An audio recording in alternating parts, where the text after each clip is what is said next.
that's considered the marketing savior for the sport. People were also painting her out to be the problem. She could never do enough. She could never speak out. WNBA vets aren't happy about Caitlin Clark's massive Euro offer. They think time in the league equals bigger paychecks, but Europe sees value in impact, not seniority, and right now, Caitlin brings both the spotlight and the money. Game's changing. Not everyone's ready. It's physical. Caitlin is helping to grow the league. These women understand that, but she cannot be babied as a rookie. That's all. Caitlin going abroad will cause the WNBA to crash out. She will be the highest paid player in the world, something that she actually deserves. She could finally be in a league that respects her against players who aren't hoping for her downfall. It wasn't what it is. The quality of basketball may have been up to snuff, and you had somebody as popular as your own signature shoe had to deal with Nike and all of this other stuff. But the bottom line is, very few people gave a damn. Ow! Oh, I'm sorry. You poked me in the eye.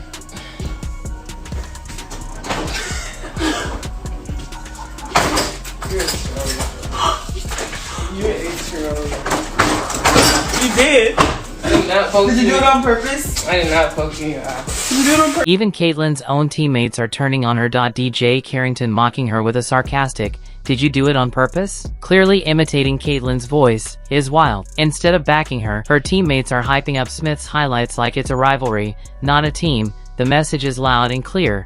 Not only do opposing players not want Caitlin in the league, but now her own squad is clowning her too. She doesn't owe the WNBA anything. If the EuroLeague is calling, maybe it's time she answered and let the W beg for her comeback. If Caitlin, in every post-game press conference, she came out and talked about the kind of hateful comments that she was getting, if she came out and told everybody the reason why she has personal security that goes with her every single place, it's a lot. And so it's not just Caitlin Clark fans or Indiana Fever fans. It is not all going in one direction. Caitlin Clark signing with a European team isn't just a career move. It's a spotlight on the growing gap and how certain players are valued in the WNBA versus abroad.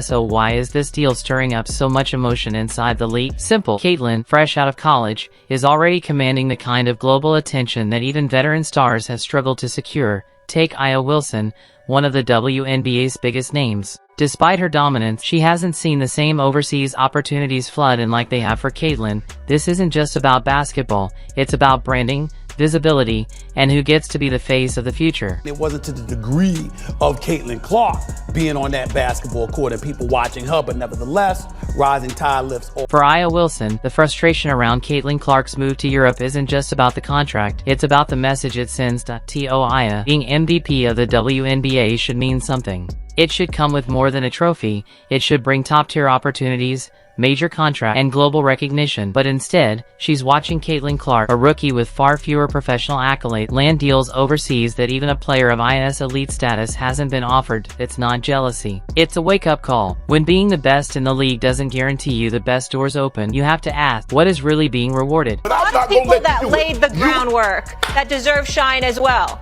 Here's what we're going to do. Are they playing now? Here's what we're going to do. Are they playing now? We don't have Andrea. Remember, you got we don't have any of the women, Chanae. They'll come back on. We'll revisit this conversation. Aya Wilson's frustration isn't just about Caitlin's Europe deal. It's about the harsh truth in the WNBA. Talent and titles don't always bring money or attention. Caitlin was packing arenas in college. Aya, a league MVP, still isn't getting that level of spotlight. It's not just about skill anymore. It's about who controls the narrative. 12 million people are watching ESPN for a game. If that game was on CBS, they probably would have had 25, 30 million people watching that. DJ Carrington's animosity toward Caitlin Clark isn't new, and it's far from subtle. Their tension hit a boiling point during the now infamous eye poke incident that left Caitlin with a black eye. But instead of showing remorse, Carrington doubled down, mocking Caitlin and fueling an already heated rivalry. This wasn't a one-time moment of disrespect. It exposed something deeper, a lingering resentment Carrington seems to have carried for a while. The heart of it? Visibility. While Carrington is undeniably talented, she hasn't reached the same level of fame or impact as Caitlin, who has quickly become the face of women's basketball. That kind of rapid rise, especially from someone newer to the league, can feel like a slap in the face to players who've been grinding for years. T.O. Carrington, Caitlin's stardom isn't just a media moment, it's personal. A reminder that in the game of spotlight, hard work doesn't always guarantee recognition. The most watched WNBA games in over 2 decades. What does that tell you? That tells you that before Caitlin Clark came along, it wasn't nearly as popular. It doesn't mean it wasn't growing in popularity over the last 2 to 3 years. But 3 years ago, WNBA was an afterthought. I gotta say, she's lucky this UConn team isn't healthy.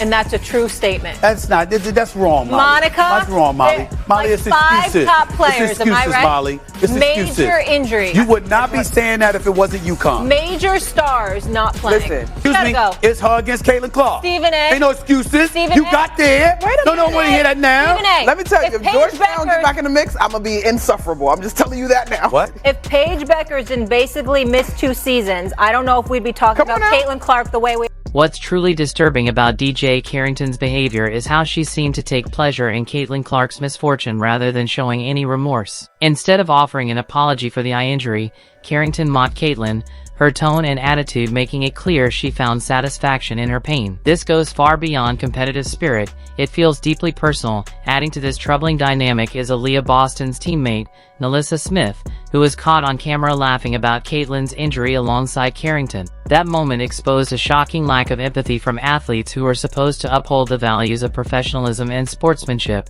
Their reaction wasn't just disrespectful, it was alarming. It reveals an undercurrent of hostility that's hard to ignore. The WNBA should be a space where players uplift and inspire one another. Instead, Caitlin is facing open animosity from fellow professionals who seem more interested in tearing her down than building the league up. Caitlin Clark's eye injury may have started as an unfortunate accident on the court, but it has since become a symbol of something much bigger, the toxic atmosphere she's had to navigate as a young star. The behavior from Carrington and Smith doesn't just hurt Caitlin, it hurts the integrity of the league itself.